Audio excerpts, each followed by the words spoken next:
pockets of fog developing tonight and lowest temperatures 9 to 13 degrees in a light southerly breeze. And now you're up to date on News Talk. Football on Off the Ball. With Sky.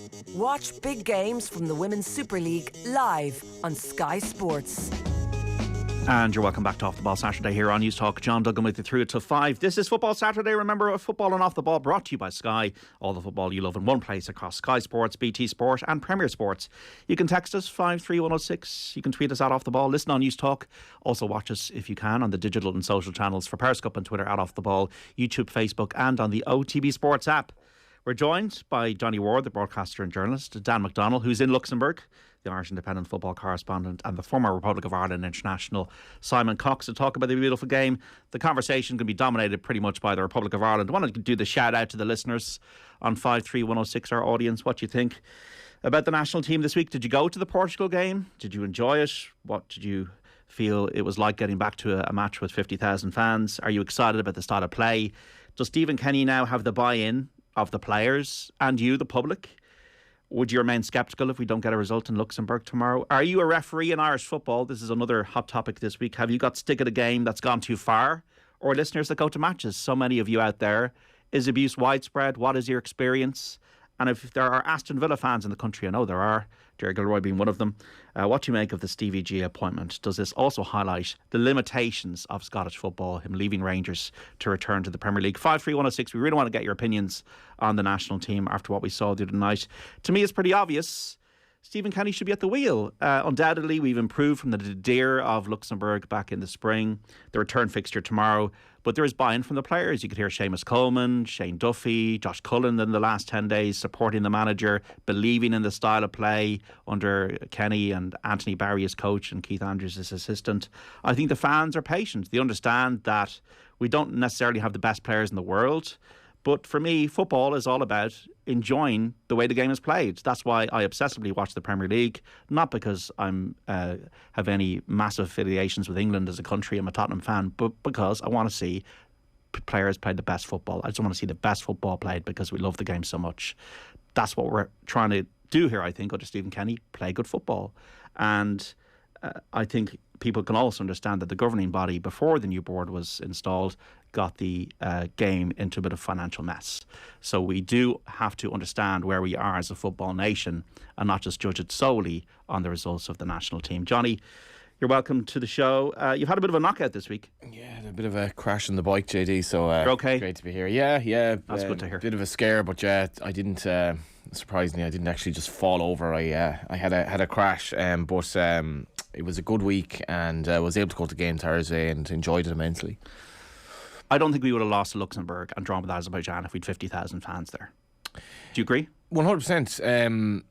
More erudite people than me have mused over why home advantage matters, and COVID and the pandemic has more or less shown that home advantage matters because of the crowd. The crowd make that much of a difference. And, I thought, we were talking about that game, I remember that day, and I wasn't mad confident that we'd win because I was conscious of the fact that it's not that nice to play games in front of nobody, particularly when the games are going against you, and all you can hear effectively is basically the shouts of the players, and like it's an eerie atmosphere. I was at quite a few games, and I was kind of lucky to be at a lot of games during COVID because you didn't have much to do, but at the same time after a while you're kind of getting fed up with them. And the atmosphere the other night Gerrard spoke about it yesterday. It did take a little bit of time to get going. I think people are maybe not used to going to games anymore, but if Ireland had scored a goal, which they almost did, I think the place would have really been rocking. And I think you alluded to it there, there's a buy-in from the public with this Stephen Kenny team, and I spoke about this yesterday. That's why I'm fed up of this talk about the camps now. There aren't camps. The vast majority of people support what this team is doing, and it's not all about Stephen Kenny. Anthony Barry is all over that team at the moment. The 3-5-2, the 3 whatever you want to call it, but the 5 at the back, the 3 at the back, that was a really accomplished performance. I think the shape looked really, really good, better than it looked against Serbia when they exposed us at times. I thought we looked on top of our brief. And the play out from the back that we had, it looked like it was choreographed. It wasn't stuff that they were trying off the cuff. Interesting comments from Enda Stevens after the game about like where they'd come from in terms of the build-up play and all that, and they made silly mistakes against Finland and so on and so forth. That's part of the learning process. Let's be honest now, Stephen Kenny, many managers wouldn't have gotten as long as he will get, in my view. Brian Kerr would love to have gotten the time that he got, but that doesn't mean that he shouldn't get the time, and he will get the time, and I'm really looking forward to the next campaign. Simon Cox, you're welcome to Football Saturday here on Off the Ball on News Talk. How are you getting on? Yeah, I'm good, thanks. How are you? Yeah, good, Simon. Good to see you and hear you. Are we a football nation going places in your view, Simon? Yeah, I think the process has been really good. I think you have to take into account when Stephen came in. And listen, it wasn't going to be an overnight success. This is going to be a process, and you can obviously see from the last sort of 5 or 6 games where, probably pre the away game at Portugal, results have started to improve. So obviously things are going in the right direction. So yeah, I mean, it seems to be a good feeling right now. Were you impressed with the style of play tonight? Yeah, I think I said on here the other night that I'm all for playing out as long as it's not overplaying. And there was a couple of times the other night where there was a little bit of overplaying, but predominantly it looks like they've been well coached. It looks like they've sort of settled on a formation where they are comfortable. I mean, if you look at especially the back 3, back 5, whatever you want to call it, Shane plays predominantly in the back 3 at Brighton. Enda Stevens and John Egan play back 5, or used to play in a back 5 at Sheffield United, and Matt Doherty, he's an out-and-out wing-back. So, that's very familiar for them. So the only one who doesn't is Seamus Coleman, but ultimately he's a top professional. He can slot in anywhere. Dan, you're in Luxembourg. We wanted Matt Doherty playing tonight, but I don't know how many changes there'll be. There's another country off the map for you, Dan? Well, I've been here before when I was younger, apparently, but I don't recall it too much of being here, JD. But yeah, it's there's the motivation for the Luxembourg players anyway. Irish journalists, I don't even remember being here. It was that crap. Well, there's no parrot. There was a parrot behind Johnny who was on holidays in France there a few weeks ago. There's no parrot now behind you, Dan, today. There's no parrot. I'm very pleased to hear Johnny is okay after his tumble during the week. I only heard a brief reference to it, but I did speak to someone who was on the cycle with him at the time who was almost traumatized by it. So we are lucky to have Johnny here. We're harsh on him sometimes, but I mean, I am glad he's okay. But rephrase that. Lucky to be alive rather than lucky to be alive and on Football Saturday. But like there is a lot of fans here. There is that sense of I think for because there's Irish people who live here as well as people who I think have got sort of the official allocation. So and there's just that sense around the place of you're seeing a lot of green shirts. Even the hotel I'm staying in is sort of full of Irish fans checking in. And I think for a lot of people, it is their one trip of the year because they weren't able to go to Faro, although a couple did, even though they couldn't get in, or maybe a handful got in. Baku, there was Irish fans there, but it was a long journey, whereas this is the most accessible one. And there is sort of, an optimistic vibe around the place, it has to be said. When I think, to be fair, after the first game against Luxembourg in March, you were probably looking at the calendar for the rest of the year, wondering what this trip to Luxembourg might represent. What will the meaning of it be? And possibly even in September, we were thinking that way. But there is a little bit more sense of calm and optimism in the air, as opposed to maybe almost a degree of anxiety before the Azerbaijan game in Baku last month, that really, if this game didn't result in a win, where does this all go? Things since then have gone a lot better for Stephen Kenny and the team. It feels, Dan, that even though this is a dead rubber, we're playing for third in the group. To me, it feels like there's something on this game. Does that make any sense? No, it does. I think it definitely does, John, because, I sort of heard the tail end of Johnny there talking about camps. And I mean, there has been, there's been a variance of opinion around the team, which is great. I mean, it's healthy, really, in many respects. I mean, it is as John would say, it's the biggest show in town still, I think, the football team. But you have to accept that it's a broad church and there's going to be all range of ideas. And while I suppose people who've been more positive about Stephen Kenny would have put a lot of stock in their performances, the one, and felt that maybe there was an upturn gradually in performances across the year, the counterpoint to that was you have to get results. I mean, it's a results business. You have to deliver results. And they were delivered last month, but there was almost a sense that, there was two really bad games this year, right? Two really, really bad games, where the home game against Azerbaijan and the home game against Luxembourg. And they sort of atoned for the Azerbaijan one by going there and winning last month and showing they'd learned the lessons from it. And I think what this Luxembourg game represents is, again, lessons learned from earlier in the year, go and win the game and prove that evolution has taken place. And I think all sides of it, they want that result to confirm a particular view. And that's why I think there is a lot riding on this game, even though, as you say, nobody in Europe is looking out for this result apart from the two countries involved, because there's no real meaning to it. The race for third is not really a thing.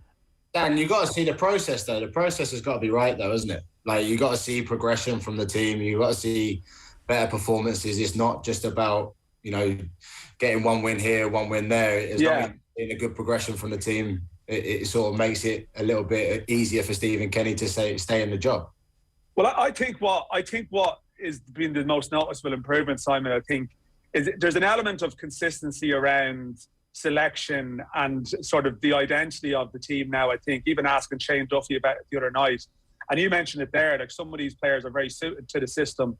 But, for example, like Stephen Kenny played 3 at the back against Luxembourg in March, but it was a bit all over the place at the time. And even within the personnel, it was James Collins and Callum Robinson were the front two. So you didn't necessarily have great, pace in the side, and it was all a bit slow. And then at the back, it was Kieran Clark on the left of the back three at the time. And I think the two sitting midfielders were Jason Knight and Josh Cullen. Knight possibly play a bit further forward. Whereas now you're sort of looking at the team and you're thinking, okay, I can see what they're trying to do here. You can see that there's a contrast between, as you say, maybe playing the ball out to actually being quite direct in terms of getting the ball up quite quickly and utilising the pace of Ogbene or Adam Eder or whoever it is. And I think you can clearly see, like, there's been a steady evolution to the point where now you sort of know what the team's going to be, give or take one or two little, will it be Jamie McGrath? Will it be Ogbene? A couple of things in the front three, maybe a couple of two things about the wing backs and what they might swap. Whereas earlier in the year, you might have had 5-6 changes game to game, and at times it did look a bit like, let's just throw stuff at the wall here to see what happens. Maybe this will work. Whereas now you sort of feel, we know what to expect, but you still need again that sequence of that bit of consistency. And I think if they go and win well tomorrow here, or just play well and win, I think you could say the graph is going consistently upwards, because I think it's been sort of moving steadily upwards. I think this would complete the window, and I think allow Stephen Kenny to say, you asked me to sort of show progress in March, and there is progress now. Yeah, it's quite interesting, Johnny, to see the haka with the sound off. I have to say, my shivers down my spine. Andy Dunn, by the way, folks, is at the Aviva Stadium. We're going to keep you right up to date with Ireland and New Zealand in that Rugby International. Yeah, it's like, I'm watching this game on TV, but like, how much we miss live sport, to be able to go to the buzz around the ground. Keith Duggan wrote about it in the Irish Times today, and he was actually writing more about like the TV experience, but he was just talking about it and the people selling the merchandise and there were these awful things with these half scarves. Yeah, the half scarves, the chip fans outside the ground. It was great, and I think you mentioned it yourself that we've just been crying out to go back to a game together. But just what the lad said there, and Simon said it's progress. Like, you can see that the coaching that they're getting is paying off. I thought their shape, I really was impressed with their shape against Portugal, because let's be honest, Bazunu didn't actually have that many saves to make, and 3 clean sheets at international level in succession, one of them against a team with Portugal's quality, shouldn't be laughed at. And as well as that, I came away from the Serbia game reflecting on the fact that we'd been given a hiding really for 70, 75 minutes in that game. We got a really, really fortunate old school Irish goal to nip a draw. And Dan referenced the 1-1 against Azerbaijan. Like, I was very disappointed in that game because we basically resorted to just lumping balls in the box. And Stephen Kenny would say, well, that was the way that Azerbaijan shaped up. It just made it inviting for us to put crosses in the box, one of which we scored from.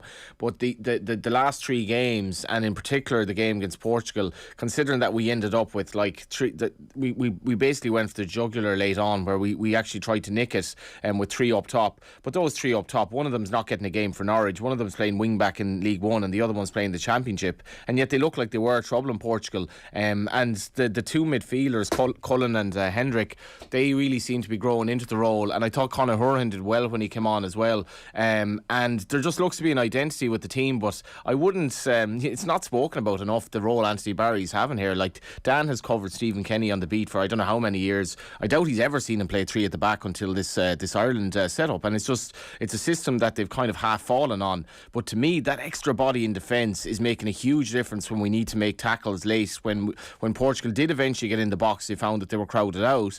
And also we have defenders running now, where you have Stevens, who's completely unmarked, making that run for the cross where in fact he might have scored. And everyone around me really enjoyed watching Ireland the other night, and you can't say that often in the last 20 years. 53106, getting some text in here on this. No way McCarthy or O'Neill could do what Kenny's done with these players. Both dinosaurs, says the coach diary.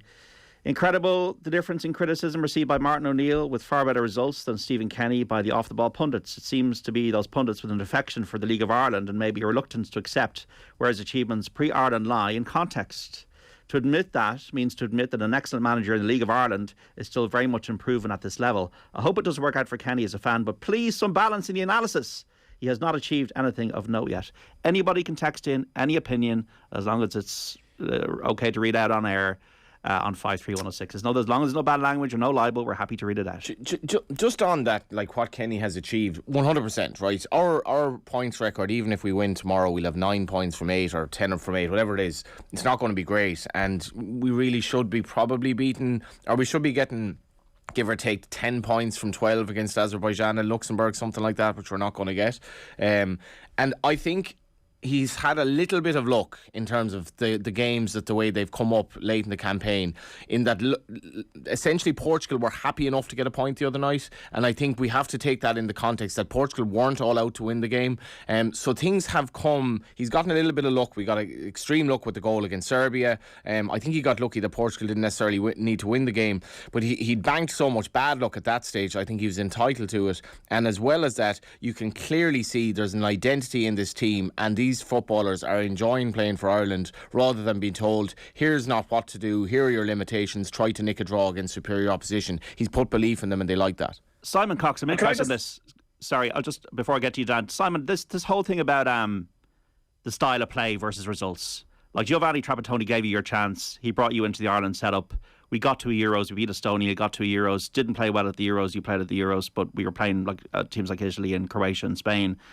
When you were playing under Trapattoni, and I'm sure there's a loyalty there to him because he gave you a shot, how much was the style of play talked about in the dressing room, or was it all about the wins giving you confidence?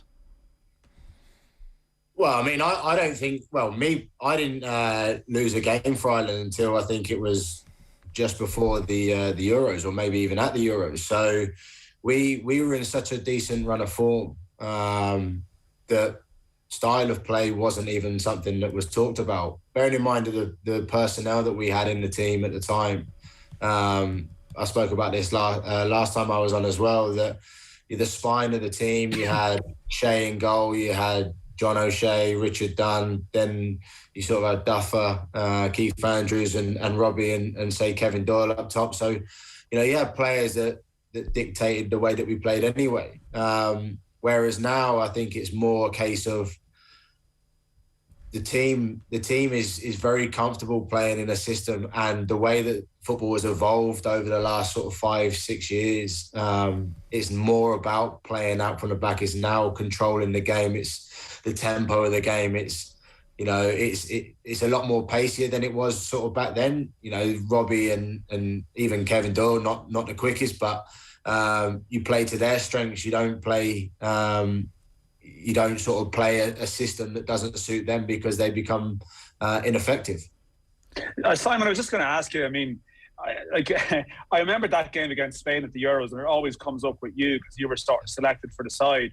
And I think maybe over the years, maybe Glenn Whelan and Keith Andrews might have spoken on occasion about, like, they were often outnumbered, in midfield, that there would have been a view that really playing 4-4-2, as Ireland did a lot under Trapp, or 4-4-1-1, or whatever you want to call it, sort of 4-5-1 maybe sometimes. But, like, I think you spoke the other morning about how players would manage things themselves within games, and you have the experience in the spine of the team. But, like, was there ever a discussion amongst players, or try and speak to management about, maybe we need an extra body in here at times in these games? I mean, or was it very much top 10, this is just what we're doing, and that's it?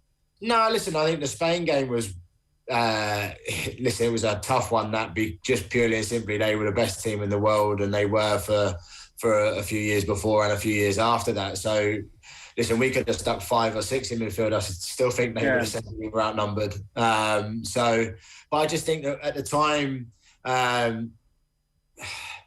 we didn't have that out and out pace in the squad that could have played up front, even if we'd have stuck 4 or 5 in midfield. That had we soaked up a lot of pressure, let's say for instance it was Shane Long, if we'd have stuck Shane up top and said, look, don't defend, but we'll soak up all the pressure, and what we'll do, we're going to hit you we're going to hit you in the channels, we're going to try and get on the counter attack, and your job is purely and simply to win free kicks, win throw-ins high up the pitch, give us a bit of a reprieve. He was probably the only one really that had the pace to do it, but obviously he went with Robbie up top and me sort of in behind trying to help out as best you can. And listen, it was the toughest ask I've ever had in my career, so it was a tough one, mate. Yeah. It is, and like, what was that experience like, Simon? Because it must be pretty hard to take when you come up against opposition like that, and it's like an underage game when you're playing a team that's just miles ahead of you. Like, Ireland just couldn't get on the ball, and it was a tough time, I'd say, to be playing in that sort of position. Yeah, I mean, I sort of looked at it similar to the other night, where when we did have the ball, we couldn't retain possession because you always felt like they were 1 or 2 steps ahead. You always felt like they had that extra man in midfield just because of the positions they took up. And similar to the other night, I thought that there was a few times where we won the ball back, but we were a little bit sloppy in keeping possession. As the game went on, we got better and better. But the other night, but in the game against Spain, it just felt like an avalanche of people, on top of you at every moment. So it was tough, but don't get me wrong, I think it was going to be tough no matter who played or how many played in midfield. The context of that, JD, very briefly, is important. Ireland had 46% of the ball the other night. That's not bad. And I know the last sort of 8 minutes or whatever will lopside that a bit, but did 46% of the ball. Portugal had 2 shots on target. Like, they're stats that any manager would be proud of. 53106. JD, yeah, go on. Yeah, JD, can I come back to that previous text message? Because I know, like, there's obviously a lot of commentary around the coverage of the team, and at that point, that say Stephen Kenny is effectively getting easier time than Martin O'Neill would have. And I do see where people would say that, would have that view, but I keep sort of repeating this point sort of consistently, and it's why I'm sort of comfortable with sort of the coverage around the team. That I think, like, there would have been I certainly for years would have been making the point that, like, there was a big problem around how Ireland were very much living from one campaign to the next. And to be fair to Martin O'Neill, he was brought in with a remit to just qualify for tournaments, qualify for the next tournament. And it wasn't about development or anything like that. It was very much about you win, you get us to the next competition. And obviously he would have made decisions based around that. And I mean, that was the structure. His contract was quite substantial. I think, at the peak, he would have been paid probably 3 times as much as Stephen Kenny is, and that was his brief. And I suppose at times then you would be judged quite harshly. And towards the end of his time, I think as well, if you're covering the team and around the team, you would have been aware of, I guess, sort of some maybe issues that players might have had around aspects of match preparation and the team being sprung on them very late and stuff like that. And I think maybe it had just run its course. I think with Stephen Kenny, so I think in that context, I completely understand with the senior international team that it's all about the results. But I always would have had the view that this campaign was going to be difficult. It would have been a little bit of a transitional campaign. And if you are going to probably change the style a small bit and try and maybe bring in some newer faces, it probably would lead to some bumps in the road. And that has happened now. It still hasn't, it's gone worse than expected in that regard in terms of some of the games where they have dropped points. But I would say that, when it goes into the next campaign, if Stephen Kenny gets the chance, which I think he is going to, barring something dramatically bad happening in Luxembourg, I think he will be judged harshly then. I think, when you get to a Euros campaign, a full Euros campaign, having had a fair bit of time with the side, there will be no excuses then. And I think you will see at that stage a very, there'll be a sharp focus. I mean, if he doesn't qualify Ireland for the next Euros, I would suggest there's every chance he won't be in the job after that. So I think I think it's important to make that point. I understand why people might sometimes think, he's got an easy ride, or it's because he's from a League of Ireland background, or people know him and stuff like that. That's not particularly my perspective on it. I think it's more so a case of there was an acceptance that some manager was going to have to do this, and maybe write off a campaign a small bit. That's happened. It's coming towards the end of that campaign. He's probably going to get the other one, and I think then you're going to see him. It's going to be as unforgiving as it probably would have been for previous managers if it doesn't go as well. My whole thing about this is I'm happy as a fan and somebody observing the game to give Stephen Kenny time because he wants to play good football. I'd love us to go to a major tournament and play good football. That's what I'd love to see. Wouldn't that be nice? And great, and get results. What is the point in going to a major tournament and just being as pragmatic and as practical as possible to maybe eke out a result? I don't think that's what football is about. Football is about enjoyment. It took us 60 years to qualify for World Cup, but we did under Jack. The whole nation was bought into it because it was part of the fabric of the country changing. And we got to the last 8 with a great team of players that played in a way that no other country was playing until we were figured out a few years later. To me, you got to play good football. And Greece proved at the Euros that you can play a certain way, but also get results and win a tournament. So that'd be my view. We got to take a break. 53106. Let's get an update from the Aviva Stadium where Ireland are playing New Zealand in this November international. How's the start, Andy Dunn? Thanks, John. Yeah, it's been a pretty electric start. There's 12 minutes gone. It's 0-0 currently. I have to say Ireland have been the better side. Very, very constructive on the ball. Have found space. Have been creative and have also pulled off from one very clinical All Blacks attack, a heroic try-saving tackle from Gary Ringwald. Pretty exciting stuff, pretty raw, pretty aggressive. 0-0 though at 12 minutes. Don't let the score fool you. It's a good one. Yeah, and the fans hanging off your shoulders, it seems, as well, Andy. Great stuff. We're going to take a break here on Off the Ball Saturday on News Talk. Plenty more chat about the Republic of Ireland and other football matters after this. Off the Ball on News Talk. In a new original podcast series from News Talk, join me, Susan Bradley, as I meet the siblings of well-known public figures to explore their own personal and family stories. In episode 5, I catch up with Stephen O'Riordan, brother of Joanne. It was a pretty extraordinary moment. Joanne is doing this phenomenal gig at the UN, and then you realise that she's one of the youngest people ever to address the United Nations. It's all relative with Susan Bradley. Episode 5, available now at newstalk.com and on the News Talk app, powered by Go Loud. Now at Power City, you can try the latest Bosch food processors, mixers and blenders with a full 90-day money-back guarantee. For more information, go online to powercity.ie or call in store today. From Terminal 2 to 2-storey houses, compact apartments to corporate headquarters, your bedroom, your kitchen, your office canteen, most every room that you've ever been. If these walls could talk, they could tell you who made them. So we'd like to share with you that little detail. We're the walls and the ceilings in fine Irish buildings. We're Gyprock for plaster and plasterboard systems. Gyprock, making the difference. Visit gyprock.ie. There's a new day coming. Air Business and Evros Technology Group have come together to form Air Evo, Ireland's #1 telecommunications and ICT solutions provider, and the first of its kind to redefine what's possible.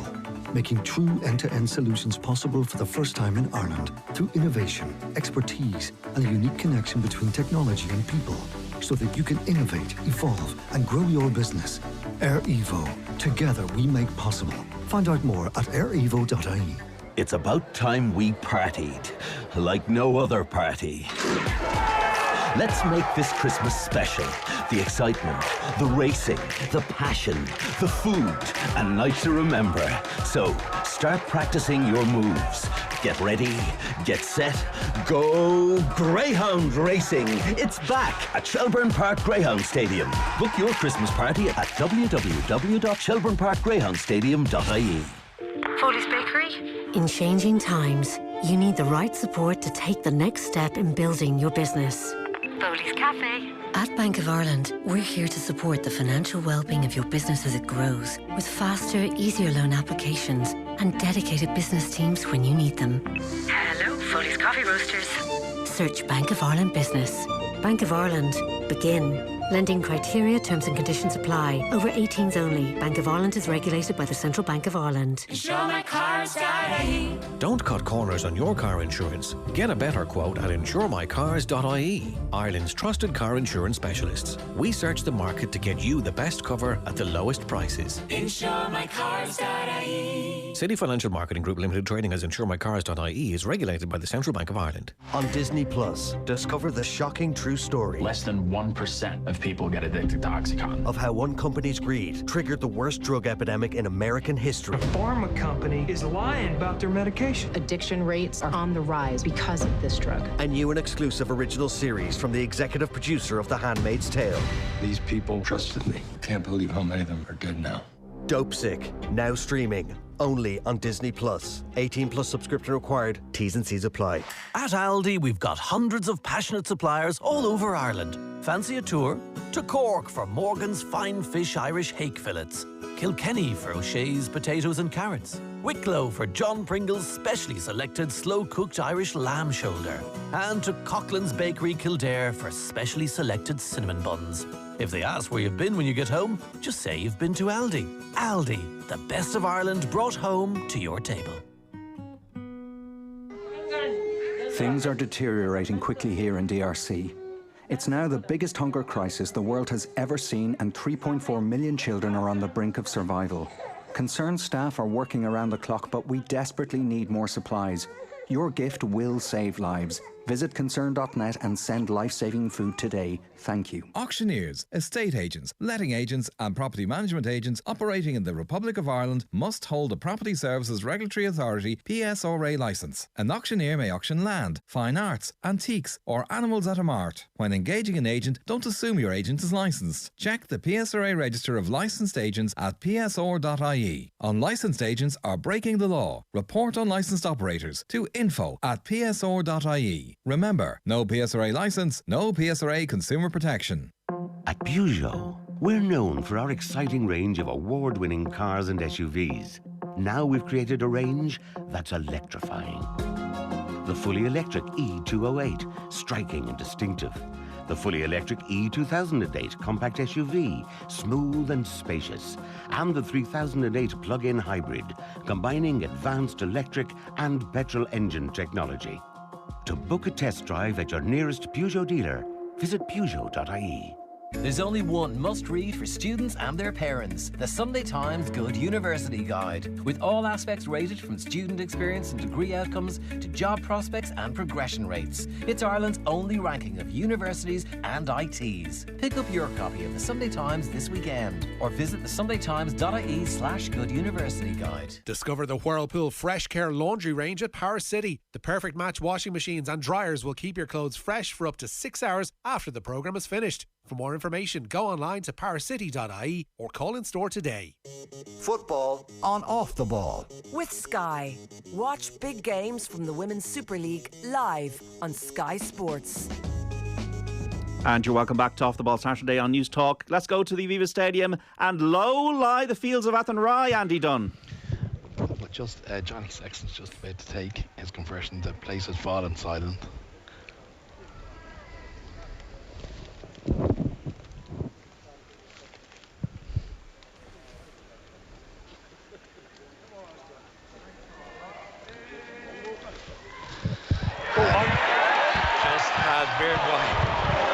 offside by about 6 inches.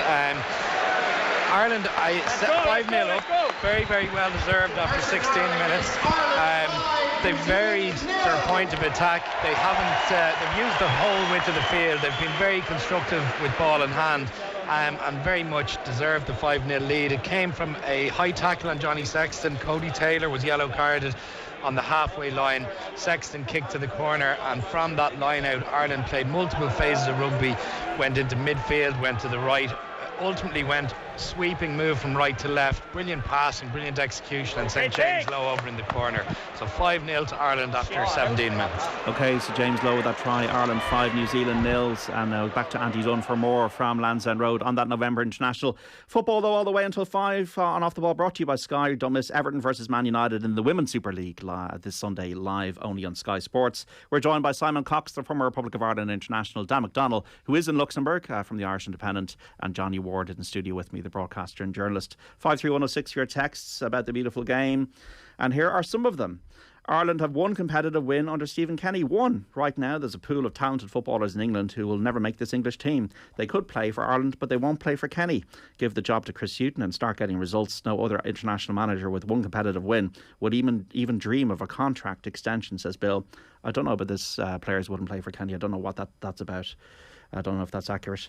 Hi lads, I think the problem with Irish football is that for years under the Charlton era we really did over-succeed, and it was ironic how Charlton played the long ball type of game he did when he's some of the best players in Europe at his disposal. What do we want now? Results or attractive play? Unfortunately, the class of players we have now, can we have both? Says Andrew in Cork. Hi guys, I don't follow soccer, but I'm back watching Ireland again and enjoying it. The team know their game plan, are cohesive and displaying good skill. Some exciting new talent on view. Stephen Kenny is building a team and it is starting to take shape, says Joe on 53106. And being devil's advocate, says another of our texters, what would the attitude of the panel be towards Kenny if horror of horrors we lost or even had a score draw against Luxembourg? Simon Cox. No, listen, I don't think whatever happens tonight, I don't think that really affects whatever happens with Stephen Kenny. I think the board would have made their decision on him and it won't just come down to this one game. But listening to one of those messages that came in, I mean, I look at this and say, if you look at the squad that he's assembled for these last few games, there's only 2 players over 30.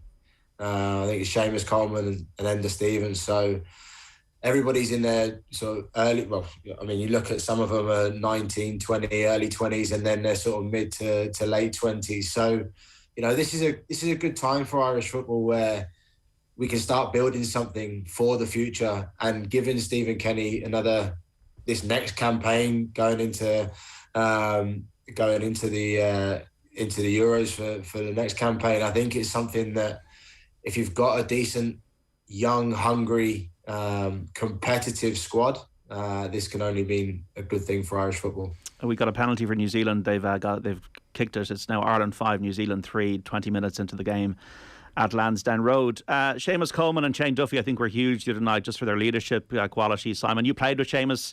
Was he always marked out as a leader from an early age? Well, he was young when I was in the squad, so more so from performances, you could see that he wanted to lead. Was never really a shouter and baller in the dressing room at that age. But I do remember one of the games we were playing away from home. I can't remember where it was, but I think we drew 0-0, and he came in after the game and he was bawled at Marco Tardelli on the basis that he wanted Seamus to sort of sit back and preserve a 0-0, and Seamus wanted to obviously go forward, and he came in, he was like, it's 0-0, we need to win, and Marco would just say, it's fine, it's no problem. And you know, you could see from that, and you thought, okay, fair enough, you know, you've got obviously a little bit of bite in you as well, so that's I guess that's one of the reasons why he is Ireland skipper. Could be the manager at one stage. I really do think he has it. Yeah, I think he's spoken about that he might come back managing at League of Ireland level, certainly, and then who knows what might happen. But the interesting one for Coleman now is how equipped he is to play for Ireland. Doherty's suspended now. Yeah, like, so He's not suspended, John. He's not suspended. No. Doherty's not suspended. No. There was a mix-up. Callum Robinson got that booking. So Doherty's Doherty's available then, is he? Yeah. Tomorrow. Okay, so I if saw that the papers this morning, I'm getting confused now. Because I loved Artie. Like, I think he's absolutely fantastic on the ball. He's not as good defensively as Coleman, but that's fine. Fullbacks do a lot of other work. Seamus Coleman's suitability to play wing back in this system, to me, is very much open to question at this stage of his career, and that's going to be an interesting one for Kenny, because he's perfectly fine as the third of the three. But if everyone were fit, and if Immobile Modele is fit, going forward, it's going to be an interesting one for Stephen Kenny, because he's great to have in the team, but I'm not sure he's dynamic enough at this stage to play the wing-back position. Shane Duffy's been one of the great success stories of 2021 in Irish sport, I would say. Simon had a bad time at Celtic, we all know that. Has come back to Brighton, one of the most progressive teams in the Premier League. Graham Potter, he's proven himself to him, and then he has Ronaldo in the chokehold the other night. Yeah, I mean, I'm not sure how that went down, but ultimately, listen, I think Shane, we all go through bad patches, and his evidently came up at Celtic and probably looked like his Brighton career was probably over. But listen, he's come back and he's obviously knuckled down. He's worked hard and he's forced his way back in, and that's all you can really do. And even looking back over a few of the games, the Ireland games, he was on the bench for a couple. So, maybe that was a little kick up the backside for him as well, to say, my position isn't as secure as possibly it should be. And he's come through that, and listen, he's now a focal point of the team. Just on that, JD, sport isn't all about winning. There can only be one winner of the World Cup. There can only be one winner of the Euros. It's unlikely to be Ireland anytime soon. But Shane Duffy's revival from the position he was in a personal sense, I think people really buy into that. They really relate to that. Many people in that crowd the other night have lost a parent, and they have lost somebody close to them, and I think they can relate to his difficulties and the fact that something like losing his dad at a relatively young age could hurt him so much, and the fact that his possession the other night and his swagger on the ball from the position he was in, where Stephen Kenny had to tell him you're dropped but come into the camp anyway, to me it's one of the best stories that, like, we haven't had great stories in Irish football. I love that story. I don't know what sort of bloke he's like, Simon, but to me, if you're watching in, you're like, I'd love to go for a pint with Shane Duffy at some stage. Yeah, until maybe he gets angry. You can tell me more. No, God. I mean, I remember, I think it was my last campaign or games for Ireland. We went off to New York, and we had a beer or so after. I think it was after the Portugal game there, and I think he ended up throwing my phone. I think it was on top of a building, and all I could hear is it coming down the tiles of the building, and you just thought, oh no, it's going to smash, and just think... You didn't get the round in, was it? Well, yeah. Well, at the end of the day, I'm like 5'11" and he's 6'4". So what do you think I'm going to do? Just go, no problem. I'm going to get another one tomorrow. Then, no problem. Yeah. But I think, like, I mean, I do want to hear more about that night in New York. So I feel bad moving on. Yeah. Where is the line on live radio on a Saturday afternoon we can go? But I'm sure you kissed and made up, Simon. No, listen, he was fine. I think he realised that. I think he gave me $100 towards a phone, even though the phone was probably about $700. So he wasn't forthcoming on every penny of it. But listen, he's a top guy. He plays with his heart on his sleeve, and you can see that in the way he's come back as well. He's someone who's definitely full of confidence right now, and you saw that the other night. I actually think he's playing possibly better than he ever has. Yeah. In terms of, I think when Stephen Kenny came in initially, there would have been a discussion that where will Shane Duffy sit, because he's not maybe the most natural passer of the ball, but actually, like, his distribution, in the last couple of games has been pretty good. Like, some of his passing has been very good, and like there was a view maybe at one stage when Stephen Kenny played that back three that maybe he might want John Egan to play as like the sweeper, the middle one of the three, because stepping out with the ball. And now that discussion is sort of gone. It's sort of obsolete, and you can actually see that Duffy is really, really comfortable there. And also, as well, as we've seen in the games last month against the sort of lesser sides, he sort of has the freedom to sort of get forward as well too. Even on throw-ins, and then the other two will just sort of cover. Like it's, I think even with Brighton, like you would have had probably the same discussion around with Graham Potter. Would he be his type of player? And I think now he is. So it really is like there's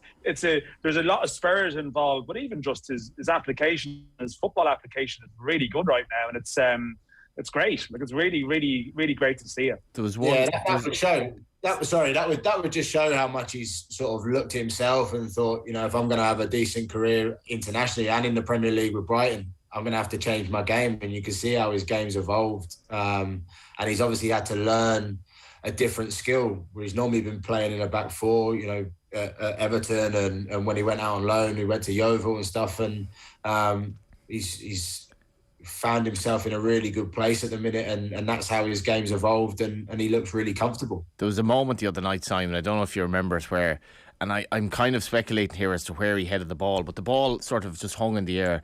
Duffy came on and with one of these like runs to the header, and I think he was borderline around the halfway line. And he headed the ball with so much force that it ended up in the Portuguese keeper's hands. And I was like, Duffy, you really need to get the weight on your headers correct here, So it's this defensive header that basically was so strong that it passed everyone. The Portuguese keeper picked it up, and I'm like, Duffy, you have come a long, long way here. Like, it was just an amazing moment. And it was one of these forgettable moments in the game. It was like, oh my God. I think that went down as a shot as well. Yeah, that was one of our 3 shots on target. Yeah. It's funny what Johnny says there. But that's it, though. You think if you look at the game the other night, especially when Portugal went down to 10 men, I think you look at Ronaldo. He then went out wide.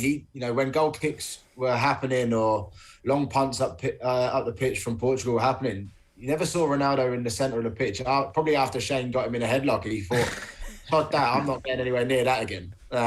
So this is just he has that presence. Listen, he's 6'4". Just whatever size he is. And he comes through like a steam train. So the last thing you want to be doing is getting in front of that. It's funny that what Johnny was saying there, Simon, because people are at work. They're very well rewarded. They're in the public eye, but they're also at work. And when you go to work, you're not always going to have the best day or the best time or the best few months of your career. You have times in your career when you're really peaking and when you're not. And that's sometimes I think people forget about, that these people are actually doing their job. Yeah, listen, you're human at the end of the day. You're not going to have the best day every day. So, but, you're well paid and you're in a high performance job that everybody expects brilliance from you every single minute of the day. And ultimately, that's not the case. So sometimes you kind of want people to take a little bit of a softer side look to you, but that isn't always the case. So you sort of have to have broad shoulders and sort of take the rough with the smooth. What would your advice, Simon, be to someone like Adam Eden now? Daniel Farke has left Norwich. It could be the case that Dean Smith takes over. Frank Lampard has turned it down. You played in the Premier League a couple of seasons at West Brom, but you also played a lot in the Championship. Is it more important for a player to be playing regularly in a lower division or to stick it out and try and make the break in the top show? Yeah, it's a tough one because he'll obviously want to try and forge a career for himself at the highest league possible. And Stephen Kenny obviously sees something in him that he keeps selecting him regardless of how many minutes he's playing for Norwich. But if it is Dean Smith that goes into Norwich, you can see what Dean Smith has done for somebody like Ollie Watkins. So, if it is him and it looks like it possibly is, then I'd say Adam Eden needs to at least stay possibly for the rest of this season. Try and get himself into the team if it is under Dean Smith, and then sort of have a look at it, have an honest chat with Dean Smith over the summer and see if he's in his plans or if he needs to go and find a club in the Championship where he's going to play and score goals regularly. Also, we had a situation with Callum Robinson the other day. I felt Simon playing completely out of his skin in terms of the confidence he's been showing. Now, West Brom, it's been not amazing since the Azerbaijan game, but you can almost sense that he comes alive recently when he's playing for Ireland, and he was a real threat all game, I felt. Well, goals do that for you. That's basically it. He's full of confidence. You could see a lot of his shots were from the edge of the box, whereas I'd like to see him a little bit closer to the goal. But when you're playing teams like Portugal, predominantly you're not going to get that many chances inside the box. I mean, even the one that was sort of cross shot when Old Beme was in the box, you sort of looked at it and thought, you know, any confusion could go in. But listen, he's flying high at the minute, and good luck to him. If that form continues, he'll keep riding that as long as he can. Okay, let's try and check in with Andy Dunn at the Aviva Stadium, where Ireland are playing New Zealand in this November International. Nearly half an hour on the watch. Andy, how's it going? Yeah, we can tell it is 5 points to 3 to Ireland. We got a technical issue there. At Lansdowne Road, we got a try for James Lowe, followed by a penalty for New Zealand. But 29 minutes on the watch now, just a stoppage in play. We'll be back after the break just to speak about a few things in the League of Ireland, because Jack Byrne could be on the verge of joining Shamrock Rovers. Jim Magilton has left Dundalk, and also speak as well about Luxembourg tomorrow, because Dan McDonnell is over there at the Luxembourg game. And we got Johnny here and Simon Cox on the line as well. So Off the Ball Saturday on News Talk. Back after the news at 4 with Simon, Johnny and Dan. Won't be long. We know you have many questions when it comes to investing and growing your nest egg. So this weekend on News Talk, together with Irish Life, we want to help you start your investing journey with actual trusted advice. Find out more at newstalk.com/nest egg. Irish Life Assurance PLC is regulated by the Central Bank of Ireland. News Talk already gives you your daily fix of news and entertainment. But wouldn't you like a little bit more? More? News Talk Extra is everything you might have missed. Plus, expert tips, podcasts and competitions. All straight to your inbox. Subscribe now at newstalk.com/extra.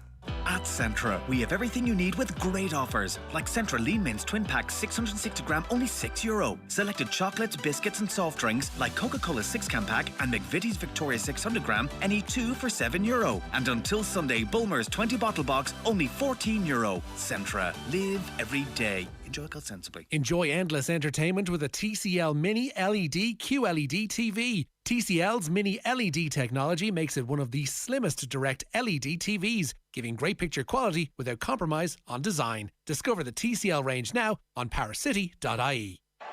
He's a Lion, he's a Grand Slam winner, he's Ireland's leading try scorer, and now you can hear him first, exclusively on the OTB Sports app. One of my abiding memories is having my cut opened up again as I got hit by the trophy in coppers on the dance floor.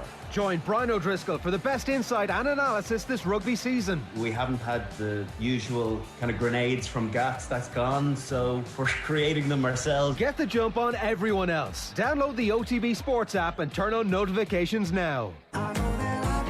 This is Rod Stewart with his brand new album, The Tears of Hercules. 12 incredible new songs from the legendary Rod Stewart. The Tears of Hercules. Sounds like Christmas at Golden Discs and goldendiscs.ie. At AIB, we don't make technology for you to bank. We make it for you to live. So you can apply and get a loan through your AIB app or online. All from the comfort of home. Banking to fit the way you live. AIB. We back doing. Lender criteria, terms and conditions apply. Over 18s only, subject to approval. Security may be required. Allied Irish Banks PLC is regulated by the Central Bank of Ireland. Does your skin need an instant pick-me-up? Then it's time to glow up with Hydra Facial. Now available at the Laser and Skin Clinics. Healthy, hydrated skin in minutes with no downtime. Get your glow on today and get 50% off your first Hydra Facial at the Laser and Skin Clinics in Dublin, Mullingar and Athlone. Offer ends November 30th. Love your skin. Visit laserandskin.ie. My name is Sandra. We live in a hotel, but my little brother cries a lot. I think he wants to go home. When a child is born into homelessness, the damage caused could last a lifetime. But you can help. Please call Focus Ireland at 1850 204 205 and give whatever you can. The perfect Christmas dinner. It's what the Butler's Pantry is famous for. Treat your family to a 4-course feast with our Christmas in a Box. Treat someone special with one of our Christmas dinners for 2. Or treat friends to a Butler's Pantry luxury hamper or gift card. Order now, in-store for collection or online for delivery nationwide at thebutlerspantry.ie. The Christmas countdown has begun. We're wrapping presents, ordering turkeys and planning the perfect way to travel this Christmas. With Stena Line, sail safely and in style with all the luggage you need and the prezzies piled high. Whether it's catching up with friends or a family reunion, get away to Britain from only €119 one way for a car and driver. Or upgrade to Flexi for only €18 more, so if plans change, your ticket can too. Don't miss the moments that make Christmas. Book now at stenaline.ie.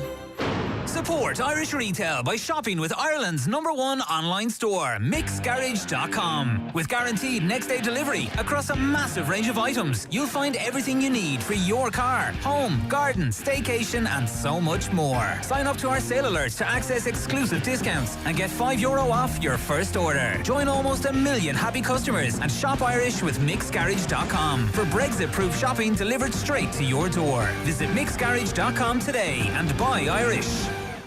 Rewarding your staff this Christmas? With One for All gift cards, you can gift anything from €15 to €500, completely tax-free. And you're supporting retail in Ireland. Accepted in over 11,000 outlets nationwide, like Tesco, Argos, Woodies, Boots, Currys, and online. Order at oneforallrewards.ie or place a corporate order at your local post office, and you could win a daily prize worth over €100. Terms and conditions apply. The One for All gift card is issued by GVS Prepaid Europe Limited. GVS Prepaid Europe Limited is regulated by the Central Bank of Ireland. Because this Christmas you deserve the best. Air Mobile are gifting 5G to all customers at no extra cost. Plus now, feel the power of the incredible iPhone 13 on Ireland's leading award-winning 5G network for speed, availability and experience. Snap, stream, share, game, download, celebrate and more, all at 5G speed. For more, go in store or visit air.ie. Air, let's make possible. 5G available to all in-market Air Mobile plans, subject to 5G coverage and availability. For full details and T's and C's, see air.ie. Now at Power City, get free delivery and free recycling on selected Whirlpool condenser and heat pump dryers. For more information, go online to powercity.ie or call in store today.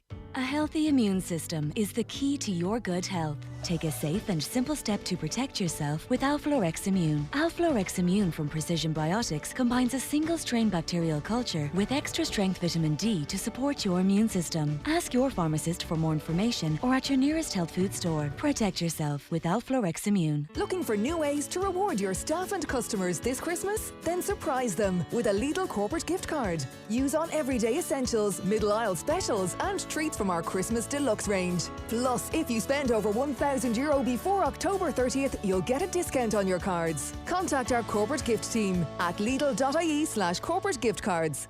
On 106 to 108 FM, on the News Talk app, powered by Go Loud and smart speaker. This is News Talk. It's 4 o'clock. Good afternoon. I'm Bernadette Jamieson. 107 people are now being treated in intensive care units around the country for COVID-19, an increase of 11 since yesterday. The Department of Health reported a further 4,642 new cases today. A total of 556 people are currently being treated in hospital for the virus. The Netherlands is going into partial lockdown from 6 o'clock this evening for 3 weeks. Dutch Prime Minister Mark Rutte said that the drastic move was in response to record infections and rising intensive care cases there. Police fired water cannon against hundreds of anti-lockdown protesters in The Hague last night. Freelance writer Margaret Kearns, who's originally from Cork and is now living in Amsterdam, outlines the changes coming into effect this evening. Social distancing is back because that was we didn't have that for the last few months. Cafes and restaurants, pharmacies will have to close at 8 p.m. Museum cinemas can stay open. Non-essential services like clothes shops, sex workers, other close contact services, hair salons, etc., they have to close at 6 o'clock. So it's quite a big change.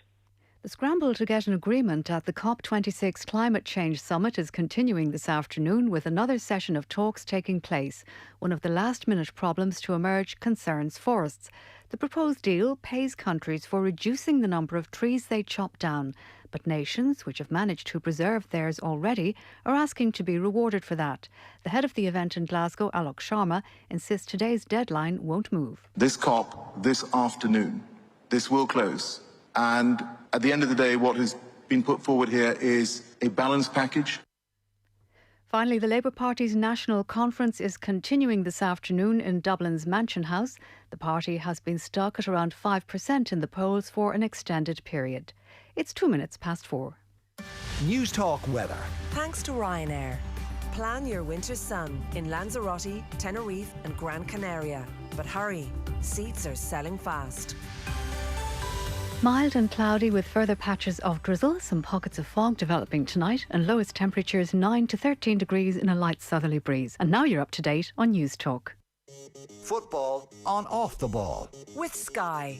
Watch big games from the Women's Super League live on Sky Sports. And you're welcome back to Off the Ball Saturday on News Talk. John Duggan with you through until 5. Ireland trailing New Zealand 10-5 in the rugby. 36 minutes on the watch, but Ireland close to the New Zealand try line. So this is a very entertaining game and swaying both ways at the moment. Remember, our football coverage brought to you with thanks to Sky on Off the Ball. Man City versus Chelsea in the Women's Super League this Sunday is live on Sky Sports. We're joined by Simon Cox, the former Republic of Ireland international, Dan McDonnell, the football correspondent of the Irish Independent, and the broadcaster and journalist Johnny Ward to talk about the beautiful game. Dan, we got to let you go shortly, so let's just talk about Luxembourg tomorrow.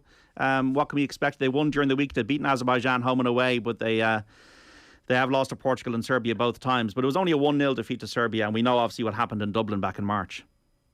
Yeah. I'm just reading some of the comments from their press conference. I actually wasn't at the Luxembourg press conference. My colleague Aidan Fitzmaurice is doing it, and I think their manager is speaking about Ireland reverting to a more British style of play in recent games, which I'm sure people will enjoy. What do we expect from them? I mean, there was a lot of commentary, I suppose, after the game in March that there's no doubt that they're an improving side, but there's a danger of sort of overrating them by sort of stressing that point. If you look at their results since then, they conceded 5 against Portugal and they conceded 4 against Serbia. Now I know Ireland could have conceded quite a few against Serbia, but I think you would look at the subsequent sort of form lines and you would think Ireland really are the third best team in the group, and they should be beating a team like Luxembourg. They're their home record. They're decent enough at home. They did take the lead against Portugal in the home game, and even in recent years they've had some reasonable home results. It's a sort of a small stadium. It's 9,000 seater, I think, and they're a side that actually, even though they're sort of I suppose a typical underdog team in a lot of games, they do try and keep the ball. They're actually sort of a side who they don't sort of park the bus in any way. They're a little bit more positive in their outlook. It's a bit exaggerated by the fact that Azerbaijan had a sending off. This was actually probably a key point, but they did have, I think, 66% possession in Baku, whereas Ireland had, 36. Now, the red card, you have to say, would have made a big difference in that, but they certainly are a team that, they have some decent players. They have two playing in the Champions League. Christopher Martins, who plays for Young Boys, and Sebastian Till, who plays for Dundalk's old pals, Sheriff. So, I mean, they're not a pushover by any stretch.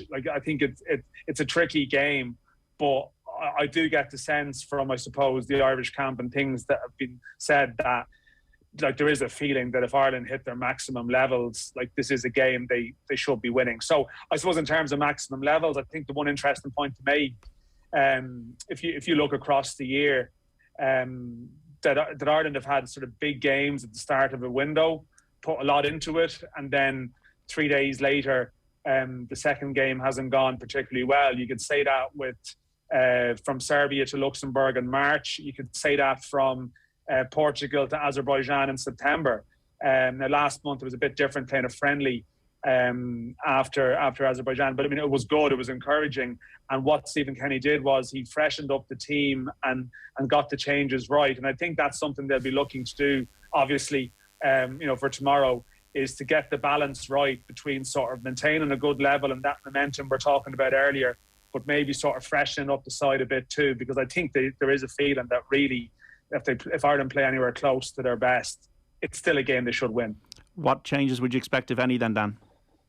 It's interesting. So the Ireland press conference is 5 o'clock, so we're waiting to find out if there's any sort of team news. I mean, Andrew Omobadele has travelled, but I'm not sure what the situation is there. That would obviously be a change. I think there's a couple of things. I think he did speak about mixing things up in the wing-back department, potentially. It wouldn't surprise me if James McLean played ahead of Enda Stevens tomorrow. Seamus Coleman one is interesting because he'd sort of suggested he wouldn't play the 2 games. But that was, again, framed in the context of imagining Seamus Coleman playing at right wing-back in the first match. And you kind of wonder, playing inside the right of the back 3, there would be less running involved. You wonder, would there be a temptation to go with Coleman again? That'll definitely be one of the questions later on. And I think it wouldn't shock me if there was some kind of change in the front 3. Potentially Adamida could come in, and I'm not sure would that be at the expense of, like, Robinson will play, so either coming in would be at the expense of Ogbene or Jamie McGrath, and it sort of depends. Like, I don't know, Simon is there as the sort of the front man expert here. I don't know, Simon, what changes you would make potentially in that area if there was to be any. I think I need you to voice note me that expert. On your Twitter bio. Yeah. Once described on Football Saturday as front man expert by Dan who doesn't remember Luxembourg.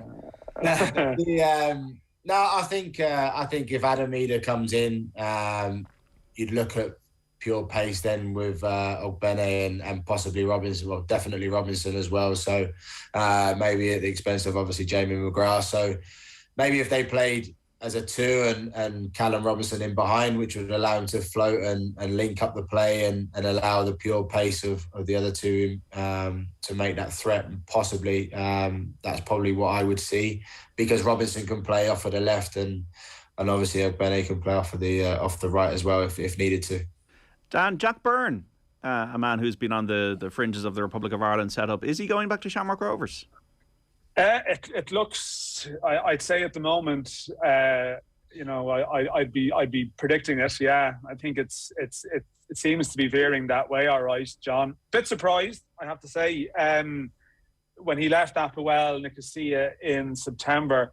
I would have been sort of reporting at the time that maybe looking at America next year would have been a thing, the MLS. And there is interest from there.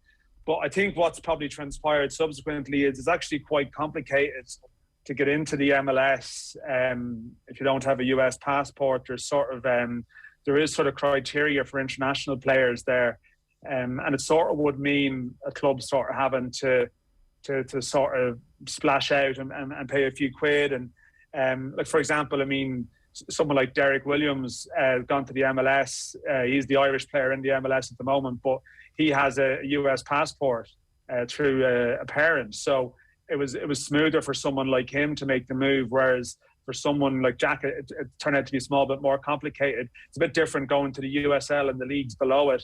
That's why there's a lot of Irish lads over there. But anyway, it does appear that sort of through the passage of time, that his preference at the moment is probably to come back home and live at home. And he does have options in, I think, League One level in England. I'm not sure if that circuit fully appeals to him right now. Now there will be criticism of him if he does make that move to come back. There will be people saying, I understand the line of thought, he should be going to play at the highest level he possibly can.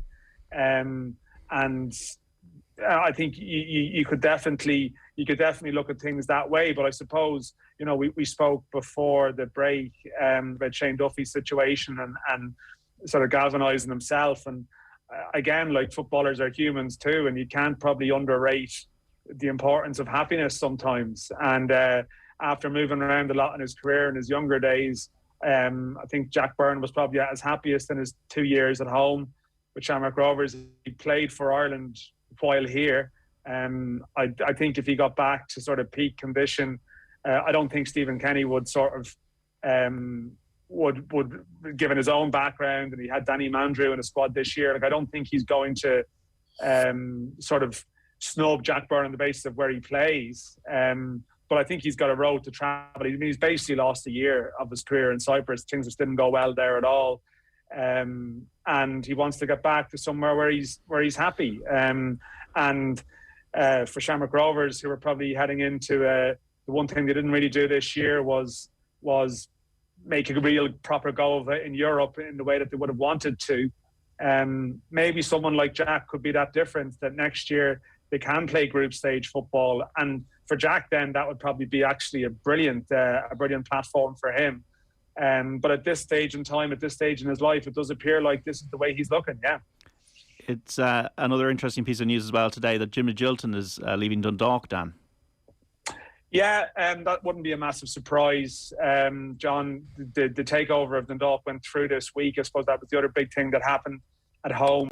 There's a lot going on at the moment between that and the Damien Duff thing the week before, and maybe Jack Byrne coming back. It's sort of probably good news stories in a way, because the Dundalk one has been chaotic over the last period of time. We've talked about it before. We don't need to go over it again.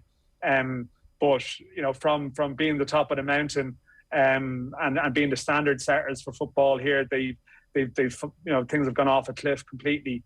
They've missed out on Europe for the first time in 8 years, with the new ownership coming in, they've immediately brought back some of the local people who were driven out or chose to leave because of how things were being managed under the previous ownership. Someone like Jim Magilton was very much sort of brought in by Peak Six, and I think once the takeover went through, it was always quite likely this would happen. He had 3 years left in his contract, but my understanding is there was a sort of a sort of small severance kicked into it. So it won't be a massive expense to get the deal done. And yeah, they just move on and try and rebuild with a sort of different vibe around the club. Enjoy Luxembourg. Dan Endicott was on earlier on, and he's going to be on again with a short. He said the trams are free over there. So yeah, there you go. Yeah, apparently the trams are free, but because I obviously wanted to talk to you guys, I'm going to get a taxi to the stadium now for the press conference. Well, so I mean, there we go. You've always been a man for luxury, Dan. Always been a man for luxury. Absolutely. It's waiting outside as I speak. I think I'm just looking for the chauffeur is waving at me, so I'm gonna head. All right. Okay. We all suffered in this process. Yeah. Dan, enjoy yourself. Take care. Enjoy the game. Enjoy, lads. Dan McDonnell there. Let's go to the Aviva Stadium. It is New Zealand 10, Ireland 5 in the rugby at half time. Andy Dunn, what's the story of the half? It looks very entertaining on the television anyway. Yeah, hugely entertaining, John. Yeah, 70% possession for Ireland, 73% territory. We've had far and away more ball carrying, more. I suppose we've been more innovative, we've been more creative. We've been damn close on about 3 or 4 occasions to score. We did cross the line for a second time through what appeared to be a legitimate Tyke Furlong try. Was pulled back for a double movement in the previous passage of play by Ronan Kelleher. It seemed pedantic at the time. It seemed, really finicky from the refereeing, but it was the letter of the law applied.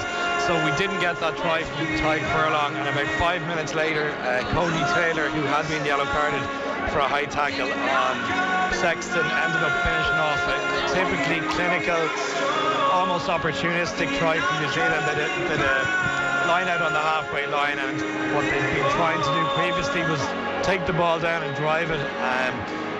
They almost dragged us down one alleyway and then went the other way. They pretended to drive it, and they peeled away from the line out with Dalton Papali'i making significant ground through the midfield with a line break and flicked the ball inside to Cody Taylor, who went almost unopposed for the last 20 metres. And all of a sudden, as these All Blacks do, they've taken a lead in a game that they've had less than 30% possession, less than 30% territory, and have been frankly outplayed. But they're still in the lead, 10 points to 5. That's what they do. Yeah, Andy, okay, we'll let you go for the moment because you're probably battling the loudest PA and sound system I've ever heard in my life. So it's New Zealand leading Ireland. We're going to kill that. We're going to kill that sound system. I never want to hear it again. 10 points to 5 that New Zealand lead Ireland, and we'll get Andy's thoughts in the second half of that November international, which is definitely entertaining. We're going to take a break. Back with Simon Cox and Enda Call, who's also in Luxembourg, and Johnny Ward on Football Saturday after this. If you want to get in touch on any thought or opinion on Ireland and whether you think Stephen Kenny should be the man now at the wheel and there's whether the debate is over, and any thoughts as well on Steven Gerrard and also referees. Are you a referee out there? Have you been abused at a soccer match or have you gone to soccer matches, folks around the country, and seen referees get a stick that's over the line? Because it's a big issue at the moment with what the NDSL came out with during the week. So 53106 to get in touch. We're back after this. Football on Off the Ball. With Sky. All the football you love in one place. Across Sky Sports, BT Sport and Premier Sports. Alive and Kicking. This Sunday morning on Alive and Kicking, Jonathan Smith stars in the incredible new film Love Yourself Today, which looks at the music of Damien Dempsey and the various traumas life throws at people and what helps heal them. I'll also be joined by endurance cyclist Joe Barr about his autobiography, which is as much about life lessons as it is about ultra racing. Alive and Kicking. With Benelin Day and Night tablets. Always read the label. Ask your pharmacist for advice. That's Alive and Kicking with me, Claire McKenna, this Sunday morning from 8. On News Talk. Black Tag Sale now on at Curry's PC World with amazing savings, like save a massive €500 on the LG American style fridge freezer with water dispenser, now only $999. Save €470 on the Sony 65-inch smart 4K Ultra HD TV, now just $1,679. And save €80 on the HP 15.6-inch laptop with AMD Ryzen 3 processor, now $449. Get in store or online at currys.ie. Support Irish retail by shopping with Ireland's #1 online store, mixgarage.com. With guaranteed next day delivery across a massive range of items, you'll find everything you need for your car, home, garden, staycation and so much more. Sign up to our sale alerts to access exclusive discounts and get €5 off your first order. Join almost 1 million happy customers and shop Irish with mixgarage.com for Brexit-proof shopping delivered straight to your door. Visit mixgarage.com today and buy Irish. No matter how busy we are, how can we make the most of our lives each day? By spending quality time together or spending time giving back? However you spend each day with Debit MasterCard, spend it doing what matters most to you. Because a life well spent is truly priceless. Learn more at mastercard.ie. InsureMyCars.ie. Don't cut corners on your car insurance. Get a better quote at InsureMyCars.ie. Ireland's trusted car insurance specialists. We search the market to get you the best cover at the lowest prices. InsureMyCars.ie. City Financial Marketing Group Limited, trading as InsureMyCars.ie, is regulated by the Central Bank of Ireland. In Ireland, we don't get a lot of sunshine, which means we probably don't get enough vitamin D. And that's why we developed VitaBiotics Ultra Vitamin D. Specially formulated, one tiny Ultra Vitamin D tablet helps maintain your immune system, providing all the vitamin D you need in one daily tablet. Bring a little sunshine into your day with VitaBiotics Ultra Vitamin D. Pick up your 3-month supply in-store and online from leading pharmacies and health food stores nationwide. The National Manufacturing and Supply Chain Conference and Exhibition is taking place live and in person at the RDS Simmons Court, the 23rd and 24th of November. With over 200 exhibitors, 100 speakers and 6,000 delegates, this is your opportunity to reconnect with the key decision makers. Hear from an impressive lineup of manufacturing leaders, including experts on Brexit, sustainability, digital transformation, procurement, lean, meditech, biotech, 3D printing, robotics and much more. Register free at manufacturingevent.com. At Aldi, we've got hundreds of passionate suppliers all over Ireland. Fancy a tour? To Cork for Morgan's fine fish Irish hake fillets. Kilkenny for O'Shea's potatoes and carrots. Wicklow for John Pringle's specially selected slow-cooked Irish lamb shoulder. And to Coughlin's Bakery Kildare for specially selected cinnamon buns. If they ask where you've been when you get home, just say you've been to Aldi. Aldi, the best of Ireland brought home to your table.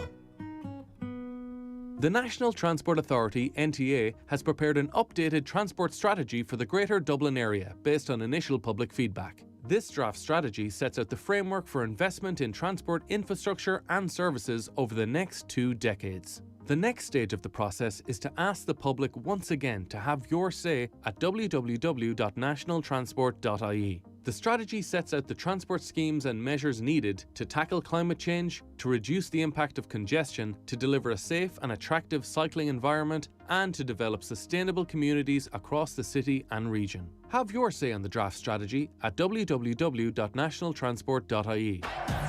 At Betfair, we know how it feels when you're in the moment, in the heat of the match, and you decide to hit cash out. Only to find cash out is suspended and you're frozen out of your bet. That's why when you bet fair on football, you can cash out when you want, with no suspensions on match odds. We won't freeze you out of your bet because we're Betfair. Applies to sportsbook match odds markets on majority of football. Excludes free bets, exchange bets, bet builder and bet settlement window. T's and C's apply. 18+. See gamblingcare.ie. Please gamble responsibly. At Peugeot, we're known for our exciting range of award-winning cars and SUVs. Now we've created a range that's electrifying. The fully electric E208, striking and distinctive. The fully electric E2008 compact SUV, smooth and spacious. And the 3008 plug-in hybrid, combining advanced electric and petrol engine technology. To book a test drive at your nearest Peugeot dealer, visit Peugeot.ie. Don't miss our biggest ever Black Friday sale. With the Dyson V10 Animal with free cleaning kit for only $349.99, the Samsung 32-inch Full HD Smart LED TV for only $299.99, the Asus 11.6-inch HD Chromebook for only $169.99, plus the Samsung Series 4 Frost-Free Fridge Freezer for only $499.99. Shop Guaranteed Irish at your local DID Electrical and at DID.ie. Football on Off the Ball. With Sky. Watch big games from the Women's Super League live on Sky Sports. And you're welcome back to Off the Ball Saturday here on News Talk. John Duggan with you through to 5 o'clock in the company of the former Republic of Ireland international Simon Cox and Johnny Ward, the broadcaster and journalist who's in studio with me. We're going to go to end a call from OTB Sports, who is in Luxembourg ahead of Ireland against Luxembourg tomorrow. 53106 for your text messages. It's New Zealand 10, Ireland 5 in the rugby. We had a report there from Andy Dunn before half-time with the sound very loud from the stadium. And the texter, Carl in Cork, was in touch. That sound system is in memory of Axel Foley and a fundraiser organised by sister Orla and a song written for Axel by former teammate and Hermitage Green Band member Barry Murphy. Apology needed. Well, Carl, I was only making a comment on the volume of what was coming through the loudspeakers at the Viva Stadium, so no offence intended in terms of the song whatsoever. Orla was on the show on OTB AM during the week, so that's important to say, but thanks for your text. Another text, lads, have you seen the FAI Twitter page the last few minutes? Jonathan Hill, this is the FAI CEO, stood in for a kids game in Castleknock beside his hotel to referee because the ref was late. Fair play to him. I believe he coaches his son's under-11s team too. He mentioned that before. Great to see from Jonathan Hill. Johnny, which kind of brings us on to the issue of referees getting stick. We saw it the other night with the message in the stadium about ref abuse and the NDSL not, allowing their referees or whatever, but making the announcement that referees wouldn't be refereeing games this weekend. It seems to be an issue that's got out of hand, the stick that referees are getting for just turning up there and not getting paid for it and refereeing matches across the country, especially at underage level, the stick they're getting on the sideline. How many people do you know who referee football games? Do you know as friends? None. Yeah, I'm the same.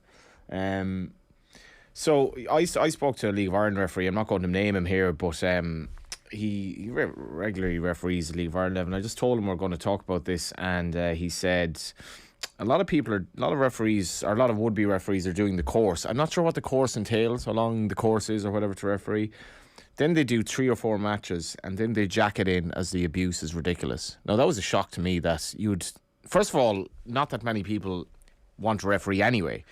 Despite the thousands of ex-players, wouldn't cross the mind of the vast majority of them to even contemplate refereeing, which in itself is probably telling you something. But the fact, according to this referee, that these guys go, do the course, they get their badge, they referee 3 or 4 games and just jack it in. And then he says, the future doesn't look good. Not worth giving up your weekend for that shite, basically, is what he said. Now, I had to reflect on when I was playing back in the day, and the referees that would have refereed, say, in the Roscommon League or whatever, and some of them we had a great relationship. Like a couple of refs would come for a pint after the game with us, and I always thought as a manager you should know the name of the referee and treat him with respect. And it was or her actually, because Rona Daly would have been refereeing at that time as well. Treat them with respect. The referee coming onto the pitch is alone. He or she is in a very, very hostile place at times, and people really need to look hard at themselves, JD. There is, as the PFAI statement on the video this week, which was very well supported, there is no game without a referee. We will not have a football game without a referee unless Jonathan Hill is going to come in and do it, because the referee is so important, and it's an extremely difficult job. It's an extremely difficult job. You'll have lads who have 4 or 5 replays and they can't agree over decision in the Premier League. Referees often don't even have linesmen with them in games. They have to make tough decisions, and they do this in the backdrop at times of this rank hostility and anger that should not be there. I think some referees don't help themselves. I think they have this kind of air of aloofness or maybe arrogance that rubs managers up the wrong way. And I think most managers in the League of Ireland will certainly say if the referee will talk to you after and before games, it makes such a difference. And I think that's important. But forgetting all of that, we have a serious problem here, and I'm glad that it's come to the fore, because a lot of referees are suffering in silence. We need more women referees in the game as well, but at the moment we don't have enough men, and it's going to become a serious problem. Stand out referee abuse now. No ref, no game was the message that we had at the Aviva Stadium the other night. It's 10-all now, by the way. Ireland have got a try. We'll go to Andy Dunn shortly at the Aviva Stadium. Your experience of referees, Simon, in the game? Some good ones, some bad ones. Listen, I've unfortunately been on the side of hurling abuse at some referees, but that's not because I don't like them. It's because you get wound up in some certain games and the atmosphere and things like that, and you just sort of comes out, which isn't right. Do you regret any of that now you're retired?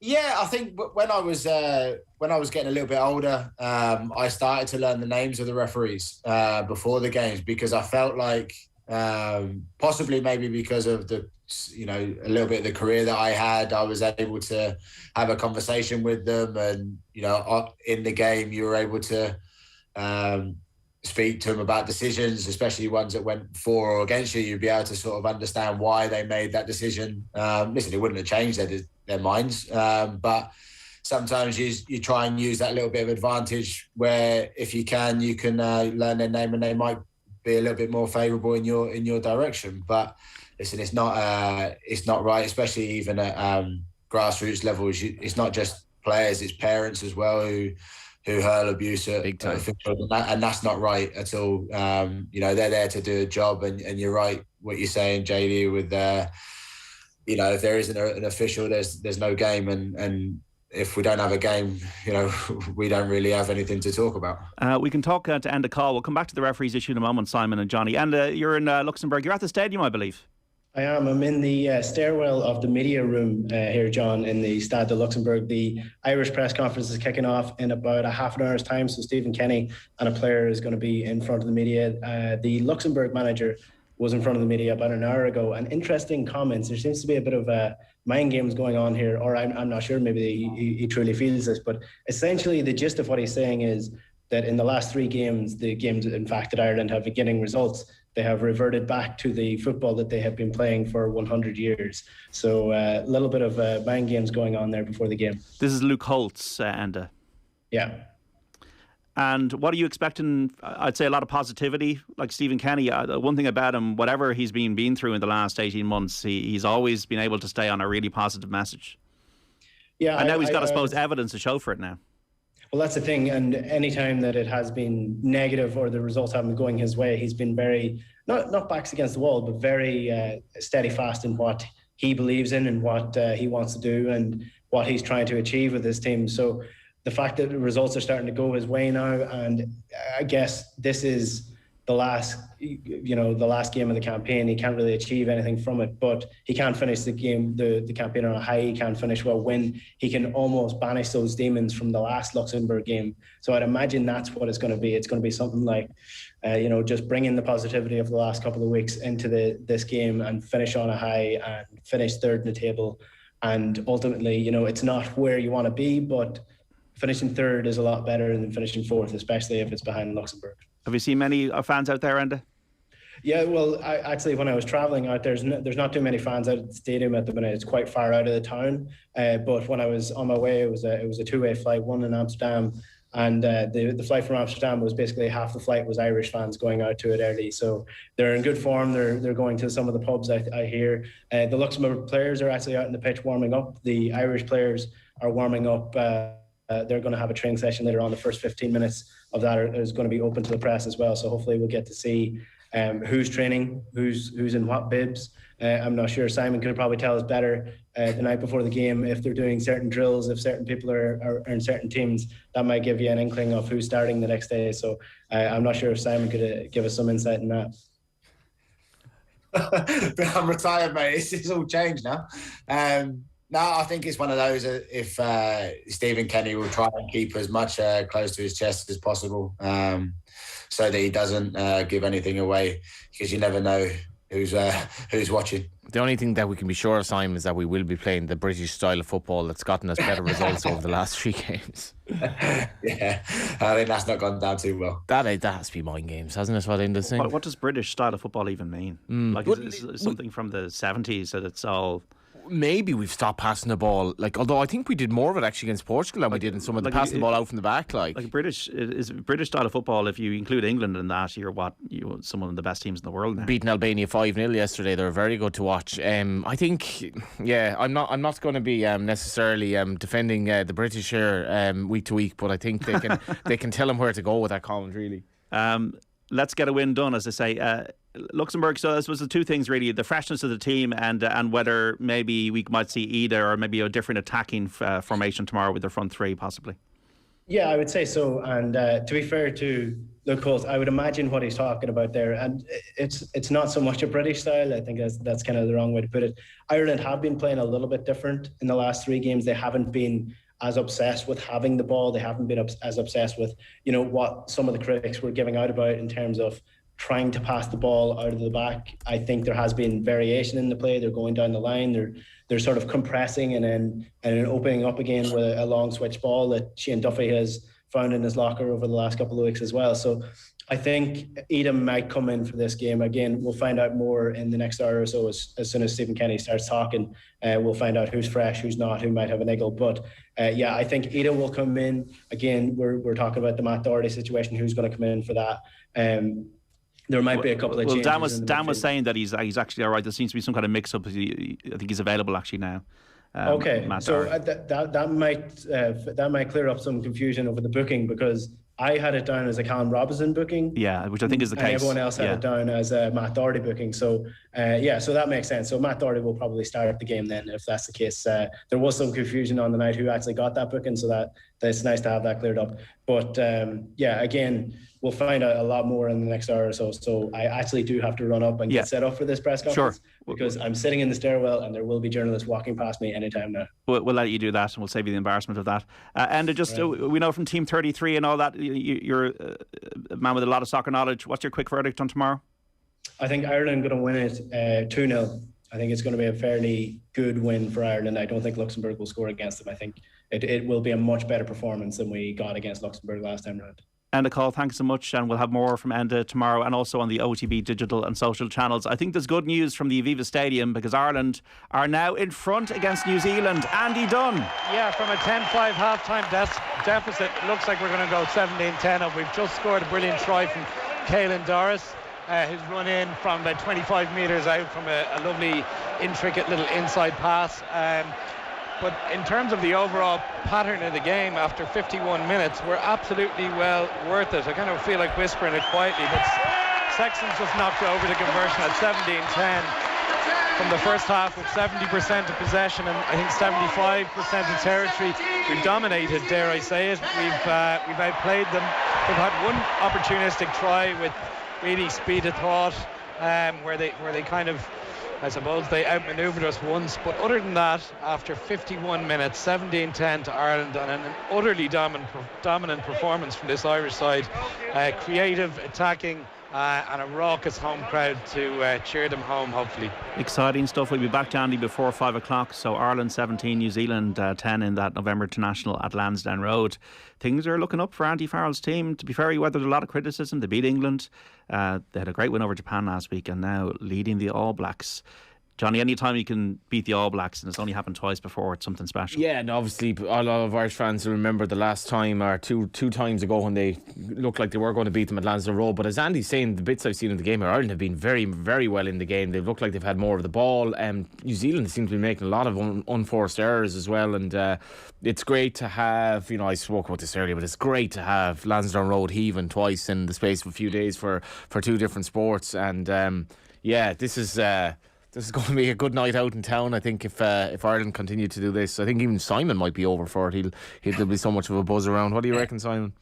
Absolutely. He's trying to stop me. Yeah. The other thing about the game last night, which just on about there, the confusion of the yellow card. How cool was it to see Pepe, who wasn't on a yellow card, end up getting 2, and then obviously the whole point of him not playing these players is that they wouldn't get suspension for the game against Serbia. I think Portugal are very vulnerable in that game. I haven't been overly impressed by them. They're less than the sum of their parts, is what I've said that a few times during the week. Whereas Serbia, and I think this is a kind of a belief in the Irish camp that Serbia are a better side than Portugal, and for me there was no comparison. Lansdowne Road, they were a bit jittery kind of defensively at the end, but I don't know what you thought of it, Simon, because they have what did Bruno Fernandes do in either game against Ireland, really? No, he's not in a great bit of form at the minute. I think more so for Manchester United. I think the signing of Ronaldo sort of put his nose out of place. He's not the big signing, so even now when he's with Portugal, he's not having that impact. And but I think you'd take away the job that Josh Cullen did on him. So I think that has to sort of go. It's not gone unnoticed with myself and I think a few other people as well, where he did that real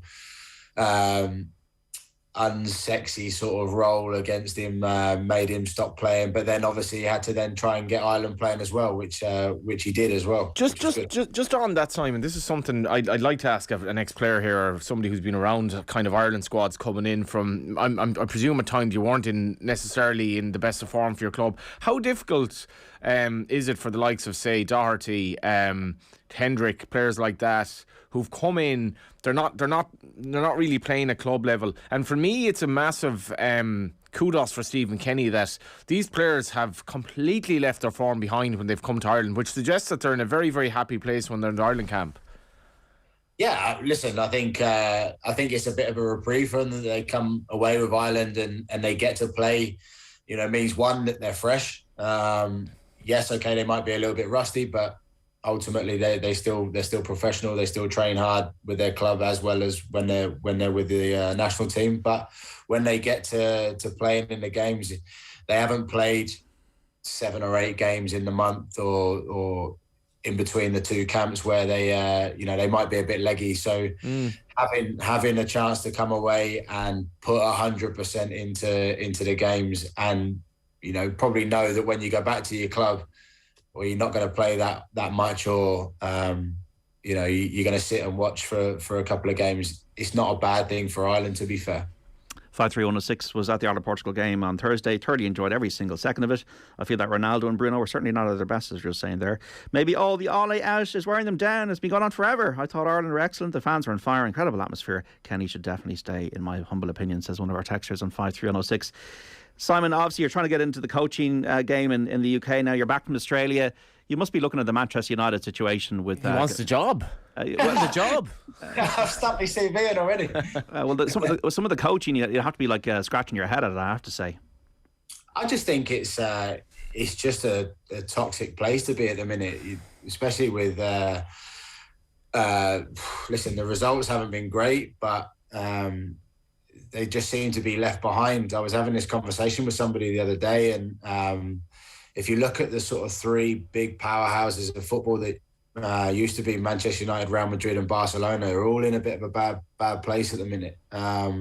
Whereas slowly but surely the likes of Liverpool, Chelsea, Man City, PSG, all of these other clubs have slowly built their way up and they're now overtaking these clubs. So in terms of Manchester United and Ole Gunnar Solskjaer, Listen, I wrote it down here. They had Leicester away, Atalanta at home, Liverpool at home, Spurs away, Atalanta away, City at home.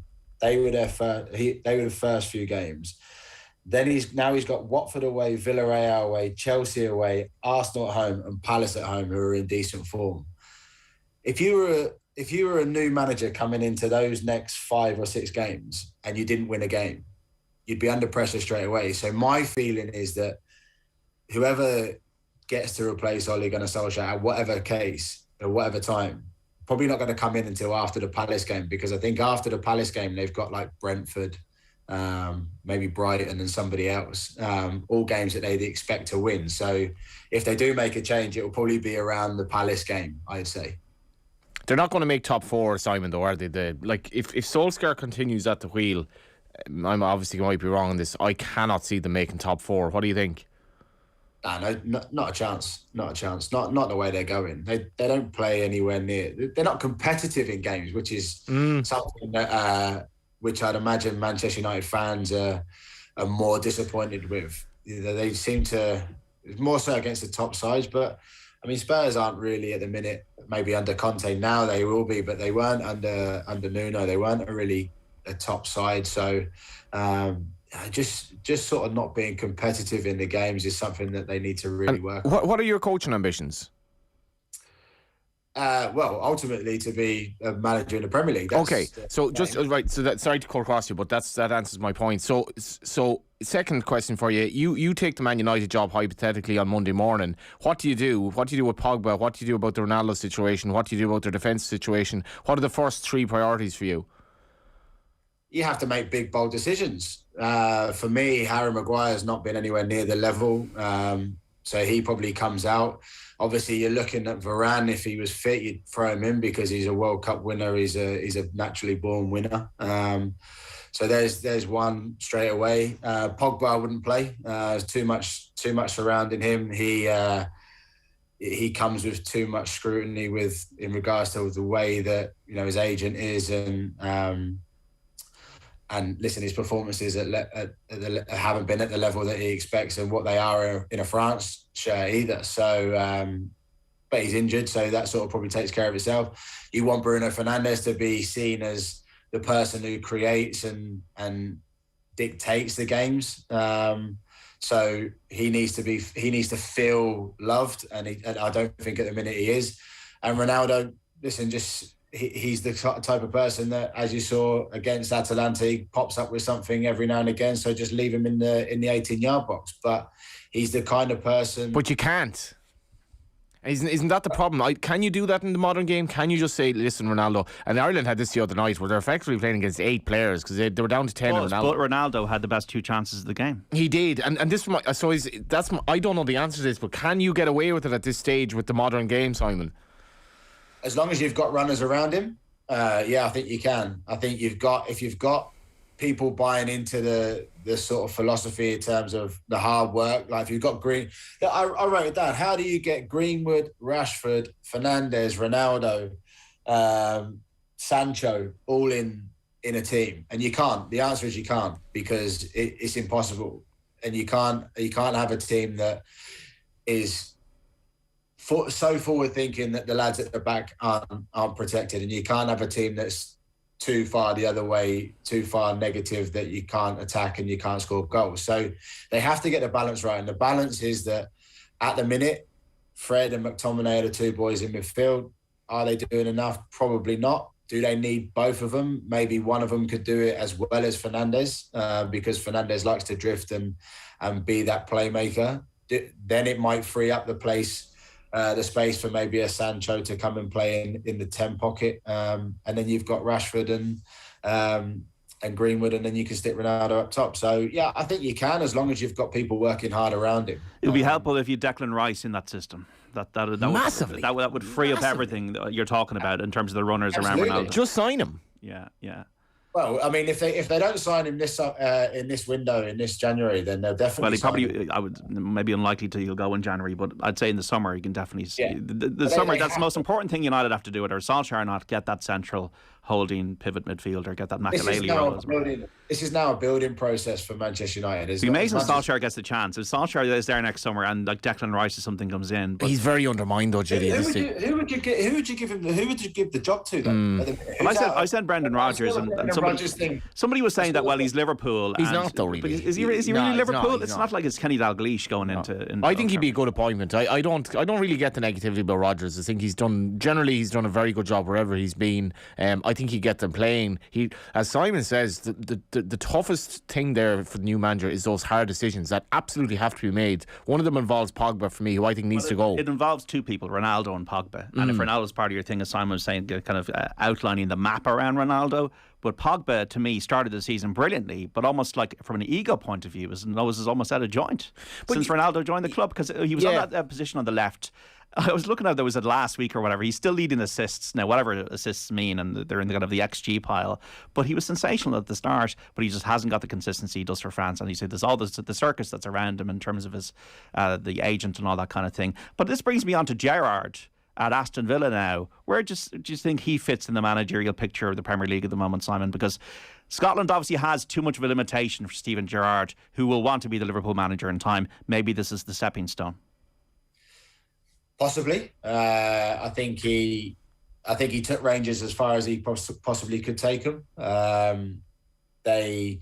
After winning the season without losing a game, I think that's Brendan did it with Celtic, so he's gone and sort of flipped that on his head, and he's made Rangers competitive again. But now he wants to cut his teeth in the Premier League. I didn't ever see him going from Rangers to Liverpool. I don't think that was ever a thing. So he has to then come in to a football club, whether that be, obviously it is Aston Villa. So, he has to. Aston Villa are a club at the minute who are not performing well and not performing to the level they were last season. So he's got an opportunity now to come in and push Aston Villa back up the table and be competitive, and then go again in January and in the summer because of the finance that they have behind them. They've ended up signing Buendia, Danny Ings, goal scorer in the Premier League. They need to start firing, and Steven Gerrard, and he's got somebody on his coaching staff who knows Aston Villa and Gary McAllister as well, so that might help him as well, which is always good. How important is that second person, Simon? We spoke about it's Michael Beale for Gerrard as his guy, right? So so how important from your history of working under coaches? I'm sure this is in your head when you go forward. Simon Cox probably already has this idea. Well, he's going to be my man, but how important is that second guy?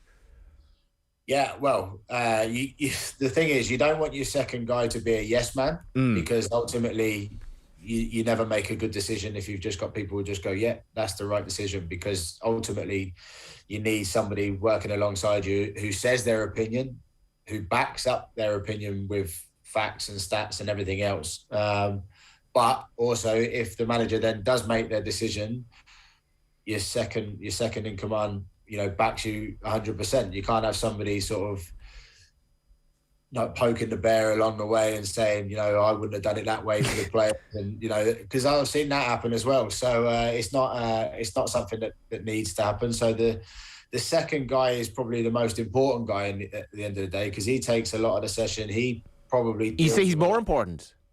Sorry? You'd say he's actually more important in some ways? Sometimes, yeah, because there's a lot of he'll do a lot of coaching, he'll do a lot of the talking to the players, he'll do a lot of the sort of horrible stuff that nobody sees, and the managers, Gerrard would stand there on the sideline and he'll take all the plaudits and he'll take all the criticism, but the guys behind him are the ones who do all the research, a lot of the research, as well as the manager, but they'll do probably more than what the manager would do. Steve McLaren, 1999, United win the treble, he's their coach. Hugely influential coach. Yeah, and we've seen it. That was the same Man United with Alex Ferguson. He changed his assistant every 3 or 4 years. Yeah, and his team. But look at Cloughy and Taylor. Cloughy without Taylor was not the Cloughy that we. And I've always made this point several times. If you look at when Omoba Madele came on against Portugal, Darragh O'Shea got injured. Watch the body language of the three of them on the sideline. They're looking at Anthony Barry, the three of them. So it's Stephen Kenny is there, Andy Barry is there, Keith Andrews is there. They're talking about this massive decision they have to make to throw in an 18-year-old. They're looking at Anthony Barry, and his role to me is completely underplayed. Yeah, absolutely. And that's sometimes where you managers earn their stripes a little bit, where they turn their... They delegate. Yeah, you have to turn around to someone and say, in the midst of the whole atmosphere and everything else, I need somebody who looks at it from a fresh pair of eyes, without the adrenaline pumping, without the sort of, being the emotion side of things. I need you to look at it from a different point of view and say, Pepe gets sent off. I need you to say, right, the right thing to do now is to do this. Quick decision. You don't have time to coach. You don't have time to coach that right. Briefly, what do you have somebody in mind for your to implement your reign of terror with you? It's not Johnny Ward, is it? Yeah, I've got a couple of people, to be fair, but I think a couple of them are in jobs at the minute, so so we have to prize them away. And I think if it was the United job, I think I'd be able to prize them away. We need to get them on more and see how this story goes. Simon, thanks so much for today, and hopefully you'll enjoy the Luxembourg game tomorrow, and hopefully we win. Good stuff. Yeah, we'll do. Simon Cox, the former Republic of Ireland international. Let's just go to the Viva Stadium. Ireland against New Zealand. We got a grandstand finish in store. Andy Dunn. Yeah, I said whisper it quietly. I probably shouldn't have said it at all at the last input. Yeah, Ireland maintained possession for, again, most of the first 15-20 minutes of the second half. They continued where they'd left off in the first half, and then New Zealand struck again. A sign of a great team. Incredibly good execution up the right-hand touchline. They had 4-on-3 against Ireland. Not many teams can convert that against a good Irish defence, but their left-to-right passing was superb. They found the space, a very skillful little chip and chase, and Will Jordan ran in again unopposed. The overall pattern of the game is Ireland look creative. Ireland are dominant in terms of possession and territory, but it is 20 points to 17 with 15 minutes left. If you're looking at it objectively, it's hard to work out how New Zealand are even close, but then again they've torn us asunder on 2 occasions with frightening clarity and speed in their play. Other than that, they've been quite underwhelming. So 20-17, 15 minutes to go. Johnny Sexton's just leaving the field for Joey Carden. Okay, thanks so much, Andy. So Ireland 20, New Zealand 17. Plenty more reaction on the OTB social and digital channels from the result of that game and on the show tomorrow. Johnny, thank you. Thanks so much. Enjoy the game tomorrow. Yeah, we will. Don't forget Off the Ball back with Joe Malloy here on News Talk 1 to 7 tomorrow. All the reaction to the All Blacks game, building up to the Republic of Ireland against Luxembourg. The Sunday papers with Gavin Cummiskey and Kieran Cunningham, and Richie Partridge as well in an interview. Be sure to join us tomorrow for a great conversation with Joe 1 to 7 on the FM here on News Talk. If you missed any of the Saturday panel on Movember with Emmett Brennan, Boyd Dusea and Tom Morrissey, or any of OTB Football Saturday with Simon Cox, Johnny Ward and Dan McDonnell, check out the podcasts of our content on the OTB Sports app. Be sure to check that out, and thanks for listening so much this afternoon. We'll speak tomorrow. Bye-bye. Give him a ball and he out of grass. He'll give you a move for the perfect pass.